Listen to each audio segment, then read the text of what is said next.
Eu acho que, principalmente no atual momento, não só no Brasil, mas internacional, nesse momento de ascensão conservadora, muitas pessoas têm a impressão, dizem, né, isso a gente vê nas narrativas aí que estão vigentes, que a direita, como se a direita fosse uma coisa só, né? E na verdade não é assim. Assim como também a esquerda não é uma coisa só, o que é um erro também que é igualmente cometido, né? De se considerar que direita e esquerda são correntes políticas únicas, né? Mas tanto a direita como a esquerda são, a gente pode dizer, que são famílias, né, de ideologias políticas. E dentro, inclusive dentro delas, dessas duas, vamos chamar de famílias, né, há ideologias que inclusive são contrárias entre si, discordam muito entre si, né? Então, voltando para a questão da direita, a direita ela é múltipla, né? E há muitas ideologias, há muitos regimes políticos, movimentos, né, partidos, e que muitas vezes não concordam entre si, tem raízes diferenciadas, matrizes, né, matrizes diferenciadas, né, origens diferentes. Então, daí a necessidade da gente falar de matizes, né? E abarca a diversidade dos artigos, né? Então, os artigos eles não tratam apenas de uma determinada vertente da direita, e sim de várias vertentes, não apenas atuais, mas de matizes, de correntes, né? Ao longo da história do último século e meio, né? Não só no Brasil, como internacionalmente.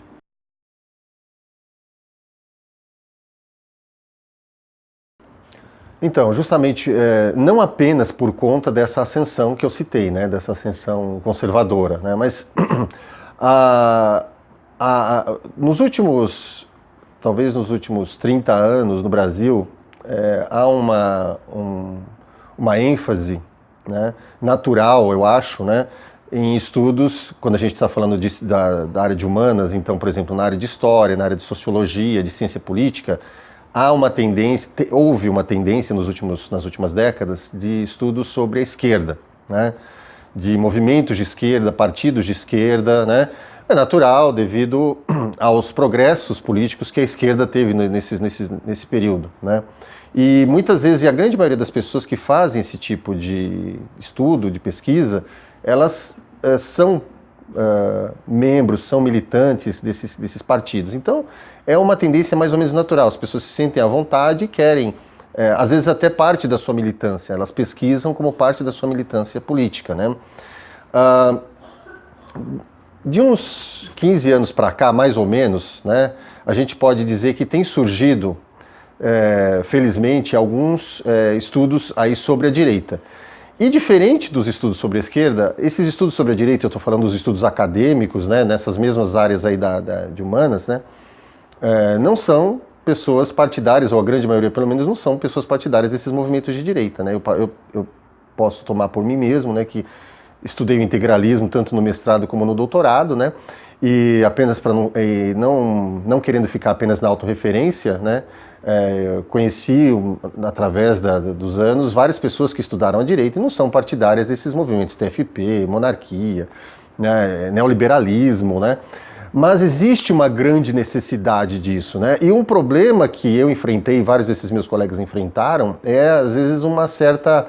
As pessoas torciam o nariz, falavam, mas por que que você estuda integralismo? Por que que você estuda a direita? Como se houvesse uma identificação automática sua em relação, né, de uma militância ou de uma tendência política sua, né, automática em relação à pesquisa. E na verdade é o contrário, né? Na verdade, inclusive, já alguns pesquisadores já falaram, né? O João Fábio Berton, que inclusive faz o prefácio do nosso livro, num outro artigo que ele diz é o seguinte: ele faz uma análise, né? Quer dizer, por que tem tido um crescimento dos estudos sobre, no caso ele estava falando sobre integralismo, né? Não tem nada a ver com uma volta do integralismo no cenário político, mas na verdade tem a ver com o avanço dos cursos de humanas, o avanço dos programas de história, né, nas áreas de pós-graduação, do acesso a arquivos, né? Então, Existe então essa curiosidade natural de vários pesquisadores e esse acesso, essa possibilidade, essa expansão de bolsas que tinha até bem recentemente. Agora a gente está vivendo outro quadro, infelizmente, né? Mas nesses últimos 10, 15 anos, até 20 anos, houve esse progresso, então esse tipo de interesse. Aí, obviamente, a gente pode estender não apenas para o integralismo, mas para as outras correntes da direita. O que eu acho que é super necessário, porque a direita política ela está aí, ela está atuante, e a gente precisa conhecê-la, assim como a gente precisa conhecer a esquerda, né, o centro político e etc. Né? Mas é necessário esse estudo acurado das várias correntes políticas da direita. E a gente tem que colocar os nossos preconceitos políticos de lado para isso.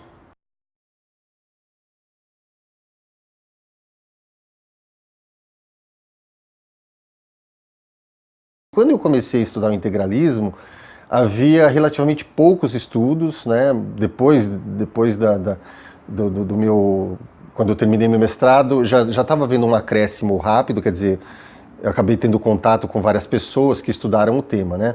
Mas o surgimento do Gente foi justamente por conta disso, quer dizer, eu fiz o mestrado na USP e ali eu estava me sentindo um tanto solitário nesse estudo e eu queria trocar ideias com as pessoas, com pesquisadores que estudassem isso aí.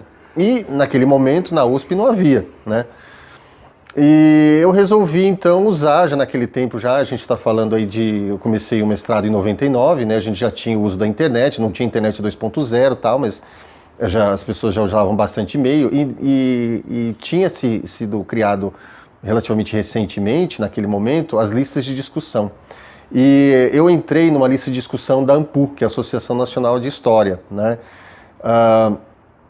e nessa lista, então eu resolvi lançar e vi que as pessoas, né, falavam sobre os mais variados assuntos ali referentes à história, né, nessa lista de discussão. Eu resolvi lançar a ideia de falar, eu gostaria de saber quem aqui estuda integralismo, né, e aí para a gente desenvolver um debate, né, e aí eu lancei a ideia da lista de discussão. Isso foi em 2001 já, né, 2001 que eu lancei isso aí em agosto de 2001. E aí no dia, quantas pessoas, não lembro exatamente o número, mas acho que umas 8 pessoas responderam, né? Aí eu falei, pessoal, propus, vamos criar uma lista de discussão nossa aqui e tal, né? A minha ideia inicial era criar um grupo de estudos de integralismo, então seria GEI, né? Mas já existia uma lista com esse nome no E-Grupos, que não existe mais, né? Era o antecessor do Yahoo Grupos. Acho que o Yahoo comprou esse E-Grupos, né? Então era no E-Grupos, que era o mais importante na época, um dos mais importantes. E no E-Grupos já tinha uma outra sigla, que era GEI, né? Aí eu pensei, bom, então vou colocar um int no final, GINT, né? Aí eu criei esse GINT, né? E tava lá. Inclusive, já desde o início já estava o Bertonha, já estava nesse primeiro momento que ele já desenvolvia essa temática já. E aí a gente falou, vamos... Aí eu tive a ideia. Que tal se a gente fizesse um encontro, né? Um encontro de pesquisadores, né? E aí eu estava indo em Rio Claro para pesquisar para o mestrado, né?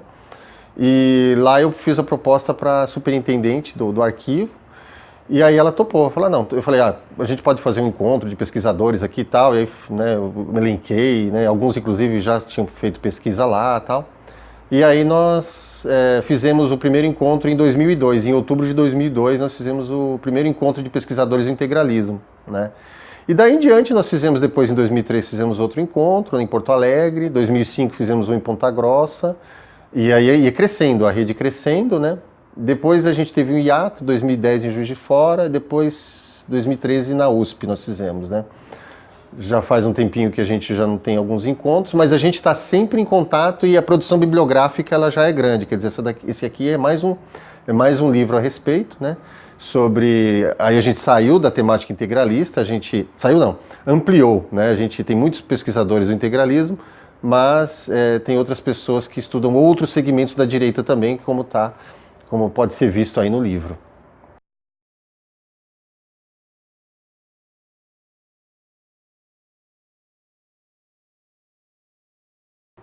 Então, tanto a Ana Dietrich, né, que hoje é professora da UFABC, como o Cícero João, né, eles são membros do GEINT. A Ana, inclusive, já está há bastante tempo com a gente, né, e ela foi uma das primeiras que entraram no grupo que não estudava integralismo. Ela sempre tanto mestrado como doutorado ela estudou nazismo, né?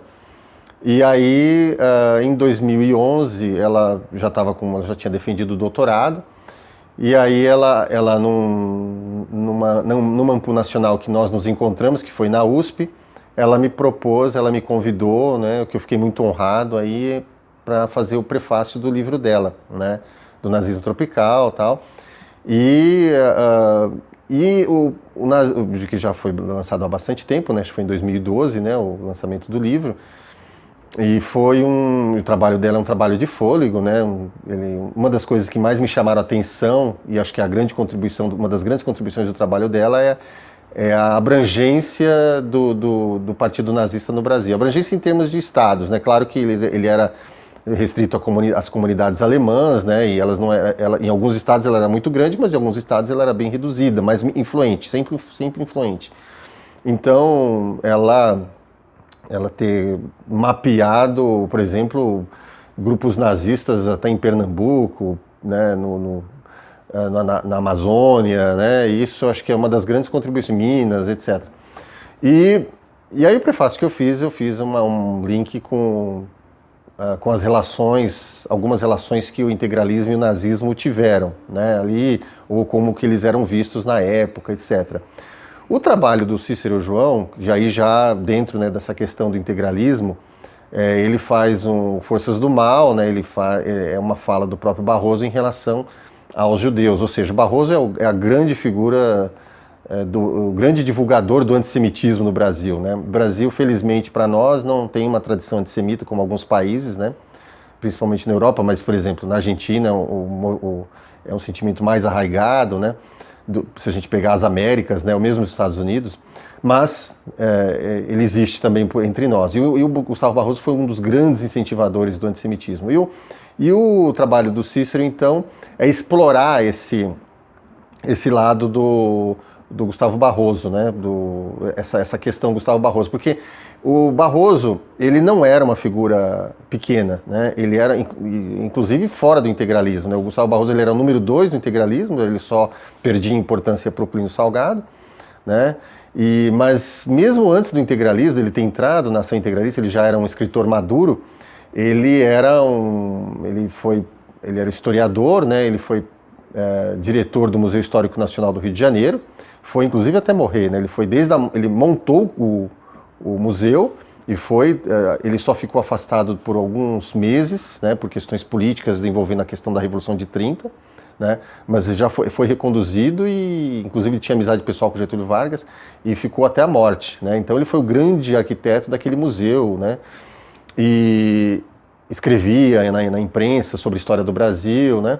E ele foi também presidente da Academia Brasileira de Letras. Foi membro e presidente da Academia Brasileira de Letras. Inclusive foi o presidente mais jovem da Academia Brasileira de Letras na década de 20, se não me engano. Então ele era uma figura extremamente respeitada. E na década de 30 ele foi um grande divulgador do antissemitismo. Inclusive foi o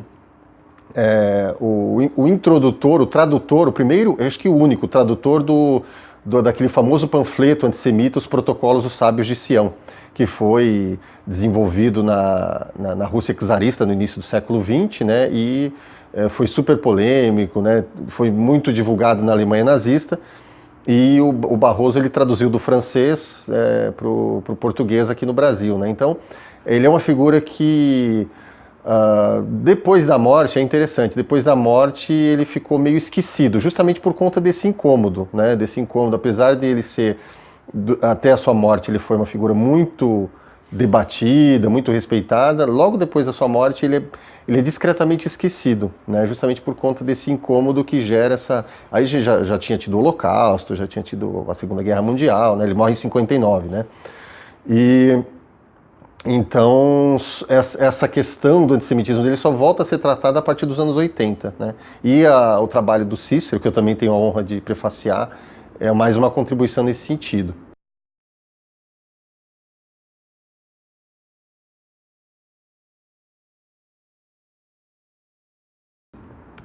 Eu tenho um capítulo sobre... na verdade, aliás, um artigo, né, que é um capítulo da minha tese, né, que é sobre a questão sobre os integralistas vistos pelo DOPS de São Paulo, né? Então,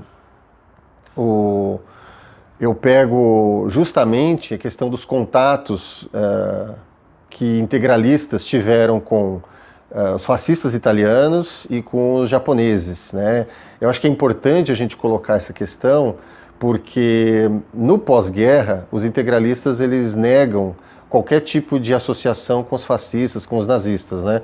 Então eles apagaram tudo que eles puderam apagar sobre esses contatos por conta do incômodo da Segunda Guerra, né? Associação com o Holocausto, etc. e tal. Então, para que eles pudessem ter uma vida política no pós-guerra, e eles tiveram, né, com o Partido de Representação Popular, eles desvincularam, falaram que eles eram antifascistas. O Plínio Salgado, no pós-guerra, ele chega a escrever que o integralismo era antifascista desde o início, foi o primeiro partido a combater os fascistas e nazistas no Brasil, né, o que não é verdade, né?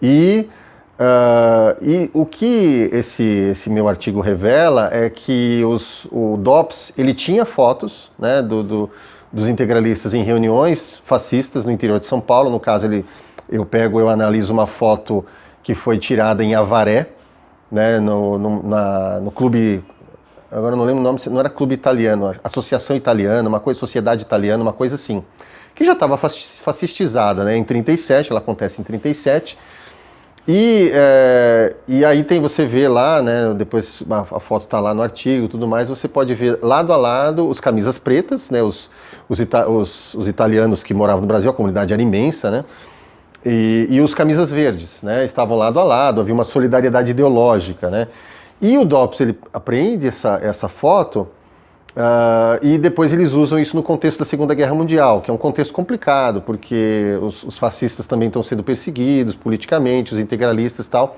e aí o DOPS quer associar esses dois movimentos. Mas nesse momento já estavam desbaratados, né, principalmente os integralistas estavam totalmente desarticulados, né. E no caso, uma foto que... essa foto, a meu ver, é inédita, né? Era uma foto que não era conhecida e que era de japoneses. A gente não sabe se são imigrantes, porque não há muitos detalhes. Ou se são... provavelmente são imigrantes, né? Até pelo relativamente pouco tempo que os japoneses estavam instalados no Brasil. Provavelmente alguns talvez fossem nascidos aqui, mas de qualquer modo a colônia ela era relativamente fechada, né? O que também surpreende, porque ao contrário, por exemplo, de imigrantes alemães, italianos, espanhóis, portugueses, vários deles tiveram contatos aqui com as correntes políticas brasileiras, né? Os japoneses não, eles sempre foram muito enquistados, muito isolados, né? Por conta das questões culturais, religiosas, né? Então, em geral, eles eram um grupo muito afastado. Então, essa foto que mostra japoneses e integralistas lado a lado diante de uma sede integralista, ela é muito indicativa, né? Assim, é uma foto que é pouco comum, né? Quer dizer, eu não tinha visto nenhuma foto dessa antes, né? E qual que é o contexto dessa fotografia? Então, ela foi tirada em 1935, provavelmente pelos próprios integralistas, né? Já que você vê as pessoas estão posando ali diante de uma sede integralista, isso é em Presidente Prudente, né, no interior de São Paulo. E o DOPS tem essa foto retida porque eles estão preocupados, isso já no contexto da década de 40, os relatórios do DOPS, no qual constam essa foto, já são da década de 40, no contexto da guerra. Então há uma preocupação se há uma conexão entre japoneses contra os quais o Brasil lutava, né, na guerra, e os integralistas, que eram vistos como quinta coluna, né? Então há toda essa preocupação do DOPS. E aí a minha preocupação no artigo é justamente fazer essa análise dessas imagens, né, não apenas dessas duas, né, algumas mais, né, que são colocadas lá, que eu não vou falar aqui, mas que mostra a preocupação do DOPS da relação dos integralistas com outros grupos ali, nesse contexto da Segunda Guerra Mundial, né? E o próprio livro do Leonardo e do Luiz também dialoga com o meu livro de certa forma e com esses outros livros aí também nos quais eu tenho uma participação, né? Quer dizer, eles estão abordando da questão da direita, a questão do autoritarismo, né? Quer dizer, o autoritarismo na história brasileira, no caso, né? Então, eu acho que todas essas leituras, elas estão interligadas aí.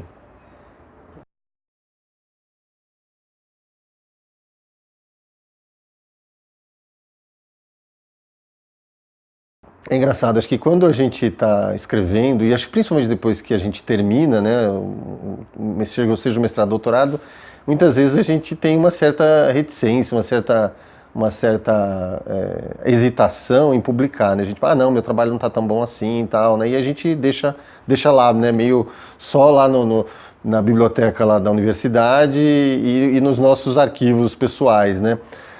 Então foi assim com o meu mestrado. Eu defendi o meu mestrado em 2003, né, e deixei ele arquivado, assim, a não ser assim, publiquei os capítulos em artigos, em alguns livros, né, isoladamente. Qual Tá? que é o tema? Qual que é o tema do seu mestrado? Então, meu mestrado também foi sobre integralismo. Eu analisei um jornal integralista que foi o Jornal Ação, que era um jornal aqui de São Paulo, um jornal diário. Foi um dos principais órgãos da imprensa integralista nos anos 30. Foi dirigida pelo Miguel Reale, né, que ele é muito conhecido na área jurídica, né, e depois ele foi inclusive reitor da USP. Né, mas naquela época ele era um jovem tinha recém concluído a faculdade, né, a graduação, né, ou melhor, o bacharelado, né, em Direito, no Largo São Francisco, mas já era uma figura importante. Ele era o número 3 do integralismo, né, já tinha livros publicados e estava lançando um jornal diário. Um jornal que teve uma ampla circulação, principalmente no Estado, mas eventualmente ele também saía do Estado também, um jornal que também circulava fora do Estado de São Paulo. E nesse jornal eu analisei uma coluna sindical. Por quê? Porque normalmente se diz que o integralismo, e é correto, né, eu confirmo isso, né, através das minhas pesquisas, que o integralismo é um movimento de classe média, de classes médias. Né, mas ele não é apenas um movimento de classes médias, ele é um movimento que ele teve presente em todas as classes sociais. E aí o que eu tentei analisar foi justamente a presença das camadas operárias, das classes operárias. Né? Porque o que está se vivendo nesse momento? A gente está no pós-Revolução de 30 e nesse momento, né, o governo Getúlio Vargas, o governo já está fazendo com uma certa preocupação, uma certa celeridade, várias leis trabalhistas, coisa que antes de 30 praticamente não havia. E aí há um grande debate sobre a questão, quer dizer, sobre os direitos do trabalhador, sobre algo que inclusive está saindo de moda agora, né? Mas na década de 30 se falava muito a respeito. E os integralistas, como eles pretendiam ter uma abrangência total sobre a sociedade, eles também tinham essa preocupação. E na coluna sindical a gente vê esse tipo de debate, né? Então eu pretendo, né, publicar futuramente o mestrado, mas antes eu queria publicar o doutorado, que até porque eu já sou no doutorado, eu já estou um pouco mais maduro, né? E no doutorado eu trato sobre a questão justamente isso, né? Quer dizer, a questão do DOPS, né? Então, o DOPS analisando o movimento integralista, preocupado com o movimento integralista. E por que eu me predispus a pesquisar isso? Porque, novamente, né, aquela discussão que a gente teve no começo do vídeo, os pesquisadores eles têm atentado principalmente para, e é natural, né, como eu falei, sobre os movimentos de esquerda, né, porque o DOPS se especializou principalmente nos movimentos subversivos, né, de uma forma geral, né, e os movimentos subversivos eram principalmente vistos, a esquerda era identificada com a subversão, né. Então você tem análise de movimento comunista, anarquistas, sindicatos, movimento feminista, né, nas mais variadas épocas, né. É bom dizer que o DOPS ele não está restrito ao regime militar, como muita gente pensa, né. O DOPS o DOPS de São Paulo foi criado em 1924, na década de 20, e subsistiu até os anos 80, até 83. Então é um período bastante longo, e dentro desse período o integralismo foi muito investigado, né? E então eu fiz essa pesquisa sobre o movimento integralista, principalmente depois da década de 30, principalmente depois desse período da IB. Então no mestrado eu me debrucei sobre a ação integralista, sobre os anos 30.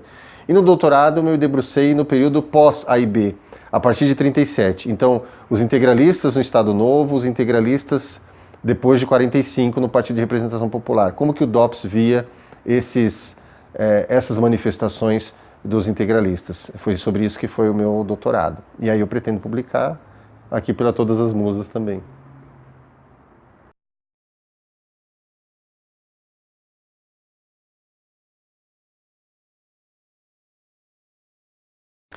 Então, ao longo de todos esses anos aí, ao mesmo tempo em que eu pesquisei sobre integralismo, né, e às vezes me afastei dessa área, né, mas sempre em contato, eu trabalhei como historiador, trabalhei numa cidade do ABC Paulista, cidade de Mauá, e lá eu era historiador concursado, né, da prefeitura, trabalhei anos no museu da cidade.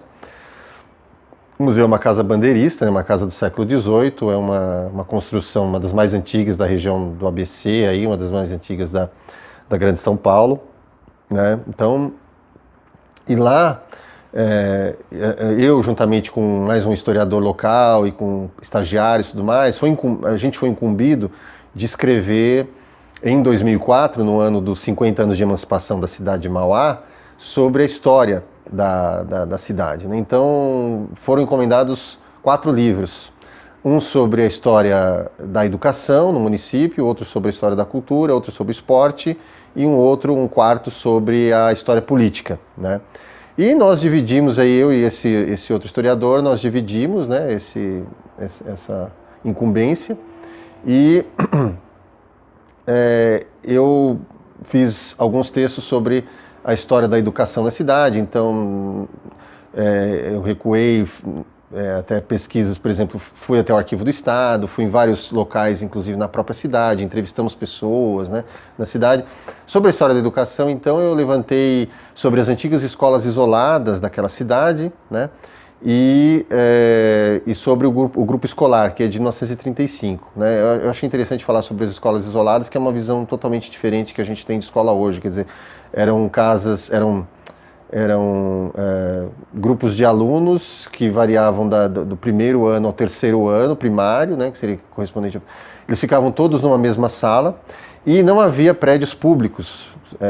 Na verdade, eram locais que eram alugados pelo Estado, né, e normalmente eram casas particulares que eram alugadas. E aí o professor sim, ele era concursado do Estado, ou concursado, ou nomeado, não havia um contrato, e ele ia nessas casas, normalmente ele morava fora da localidade, né, e no caso de Mauá ele chegava através do trem, morava ou em Santo André ou mesmo em São Paulo, né, vinha de trem até isso, eu estou falando de 1910, 1908, né, e lá ele tinha que se virar, né, dando lições de 3 séries diferentes para um grupo heterogêneo de alunos, né? Eram escolas mistas. E a gente fala escolas mistas porque tradicionalmente você tinha as escolas masculinas e escolas femininas, então eram separadas por sexo. Mas como o grupo de alunos era relativamente pequeno e a frequência desses alunos ela era muito flutuante, quer dizer, muitas vezes os alunos paravam de estudar porque tinham que trabalhar, ajudar os pais, né? Abandonavam a escola, depois voltavam muitas vezes, então acabava tendo uma quantidade pequena, então eram mistas, né? Então essas classes normalmente acabavam sendo mistas. Então eu acabei pesquisando algo que não se limita só à realidade daquela cidade de Mauá, né? Quer dizer, depois eu fui vendo que isso era geral, era no Brasil inteiro, né? Que havia esse tipo de realidade. Então eu acho que esse tipo de leitura, né, que eu pretendo, já foi publicado isso, né, como eu falei, foi publicado numa coleção de livros da prefeitura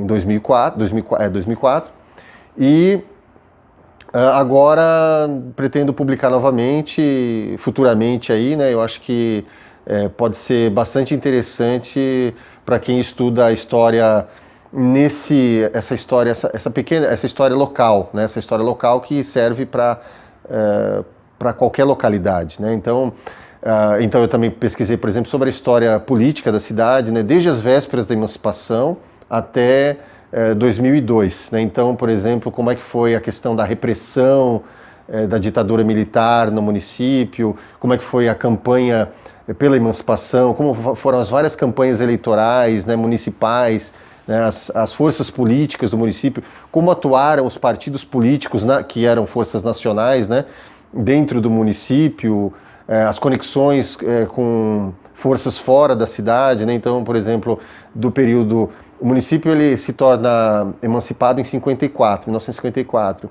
Nesse momento é chamada República Populista, né? Então é o ano, por exemplo, do suicídio do Getúlio Vargas, né? Isso repercute na cidade, repercute na primeira eleição municipal da cidade.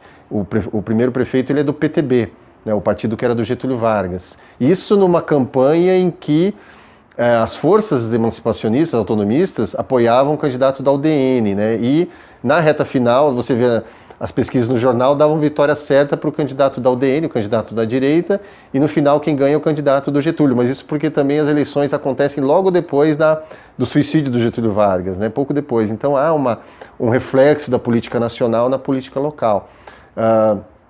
E depois, mesmo no período militar, você tem a disputa a MDB Arena, né? Quer dizer, a questão das sublegendas, ou seja, como você só tem 2 partidos políticos, então você tem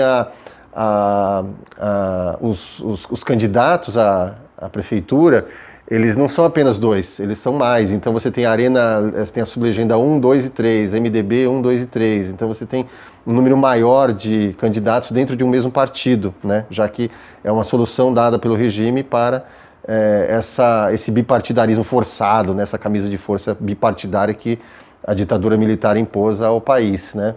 E depois do período já pós-ditadura, pós-militar, né? Com já os partidos mais conhecidos, PMDB, PSDB, PT, né? E essa trajetória aí pós anos, já do período pluripartidário, né? Pós 80, tá? Então, e aí eu abordo também a questão da história da cultura, né? A questão do teatro, né? No caso, eu tenho um artigo sobre o teatro local, né? E aí a gente vê, por exemplo, a questão da própria sociedade se organizando, quer dizer, é uma cidade afastada, uma cidade com poucos recursos, né? Uma cidade chamada dormitório, e você vê os próprios munícipes se organizando, criando grupos teatrais, né? Numa cidade que não tem um teatro, né? Fazendo nas escolas também, né, esse tipo de atividade que, enfim, vai dar um gás político, um gás cultural. E, aliás, depois, várias dessas pessoas que atuam aí, elas vão até ter uma participação política. Às vezes elas começam na vida cultural da cidade e acabam, às vezes, tendo uma participação política na vida da cidade, né? Então, tudo isso aí eu pretendo abordar, mas aí, né, vamos ver aí quando que a gente vai lançar aí.